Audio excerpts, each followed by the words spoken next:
promising to be another hot and steamy day here in our little cove, and I've already spent an hour watering the garden.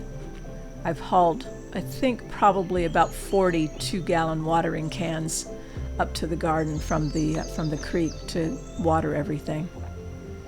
And it's nice to, after all of that hard work, to have this nice little place to sit and ponder what's ahead, to look at what I've done, and to plan what's next. What do I need to do? What needs some work?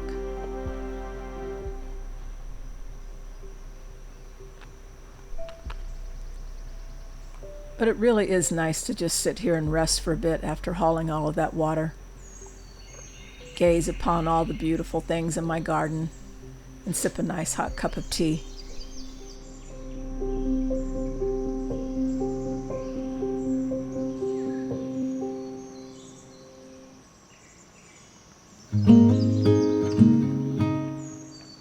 But as always the case when dealing with Mother Nature, there's trials and triumphs. And one of my challenges right now is my indigo patch, which I'm really worried about.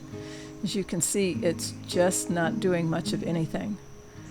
So I think I'm just going to try to water it a whole lot more and then figure out what I'm going to do next. It's too late to start another patch, but I'll just keep my fingers crossed.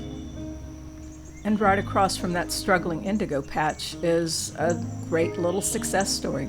It's my version of the Three Sisters planting. I've got sweet potatoes instead of squash, and that's going to be growing around Jimmy red corn and a couple of different kinds of pole beans. I'm really pleased with how well this is doing. And then there's my tomato patch, although this is basil, which is looking pretty good so far. I've got some volunteer tomato plants. I have no idea what variety they're going to be, but I'm hoping that they'll work. And seeds that I've started more than once, so I'm hoping that my Cherokee Purple and my Cosmonaut tomatoes are going to come up. And then the chard is finally working. The chard is finally coming up, and it's taken weeks for that, but it's right next to just a really beautiful mass of red Russian kale and lacinato that's finally coming up, and some collards. And the comfrey, oh my gosh, it has been such a joy. It is so lush. I'm loving it, and the bees are loving it, and I can't wait to explore all the ways to make use of this amazing and beneficial plant.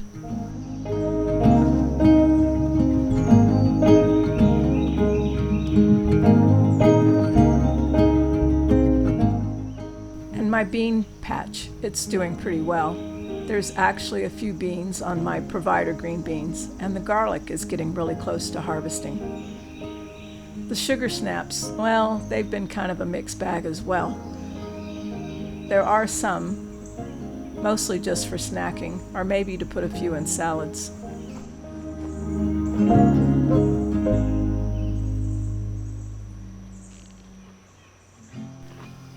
But as you can hear, they're super crunchy and so sweet and delicious. And like I was saying, I do have a few green beans on my few plants that are going right now. Again, enough for just to snack on. And also really crunchy and really delicious.